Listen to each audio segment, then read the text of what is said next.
велия тайна благочестия, Бог явися во плоти. Сердечно всех вас, дорогие братья и сестры, поздравляю с великим спасительным праздником, Рождеством Господа Бога и Спаса нашего Иисуса Христа. Мы сегодня вспоминаем, как Господь ради нас и ради нашего спасения приходит в этот мир.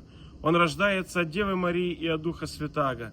Он приходит для того, чтобы взойти на крест, для того, чтобы пострадать, умереть, воскреснуть из мертвых, и чтобы всем нам даровать жизнь вечную в Своем небесном Царстве. Мне хочется всех вас сердечно поздравить с этим великим праздником, пожелать всем вам крепкого здоровья, мира и Божьей помощи во всех ваших трудах. Храни вас всех Господь!